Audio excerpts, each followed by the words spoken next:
வடகிழக்கு பருவமழை காரணமாக திருவள்ளூர் மாவட்டத்தில் உள்ள நீர்நிலைகள் வேகமாக நிரம்பி வருகிறது. தொடர்ந்து பெய்து வரும் வடகிழக்கு பருவமழையின் காரணமாக திருவள்ளூர் மாவட்டத்தில் உள்ள முக்கிய நீர்நிலைகள் வேகமாக நிரம்பி வருகின்றன.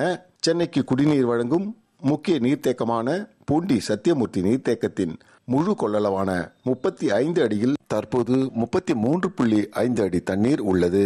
பூண்டி ஏரியிலிருந்து வினாடிக்கு 6500 கன அடி தண்ணீர் திறந்துவிடப்பட்டுள்ளது.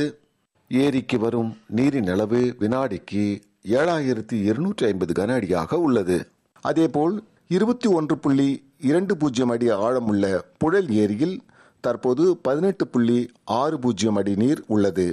ஏரியில் இருந்து சுமார் 750 கன அடி உபரி நீர் திறக்கப்பட்டுள்ளது. மேலும் சோழவரம் ஏரி, கண்ணன்கோட்டை தேர்வாய் கண்டிகை நீர்த்தேக்கம் உள்ளிட்ட நீர்நிலைகள் மற்றும் ஏரி குளங்கள் வேகமாக நிரம்பி வருகிறது.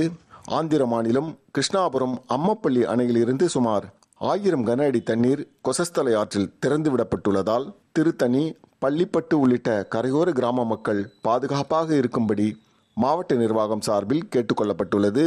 கிராம மக்கள் ஆற்றை கடக்க வேண்டாம், ஆற்று பகுதிக்கு அருகில் செல்ல வேண்டாம், ஆற்றில் குளிக்க வேண்டாம் என்று வருவாய்த்துறை, காவல்துறை அதிகாரிகள் எச்சரிக்கை செய்துள்ளனர். மேலும் நீர்பிடிப்பு பகுதிகளில் பெய்து வரும் தொடர் மழை காரணமாக நீர்த்தேக்கங்களுக்கு வரும் நீரின் அளவு தொடர்ந்து கண்காணிக்கப்பட்டு வருவதாக பொதுப்பணித்துறை அதிகாரிகள் தெரிவித்தனர்.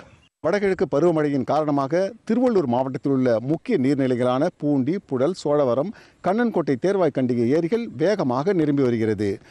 அணையின் பாதுகாப்பு கருதி உபரி நீர் திறந்துவிடப்பட்டுள்ளது. தொடர்ந்து பொதுப்பணித்துறையினர் நீர்நிலைகளை கண்காணித்து வருகிறார்கள். திருவள்ளூர் மாவட்ட செய்தியாளர் ஏ.கே. தனசேகரன்.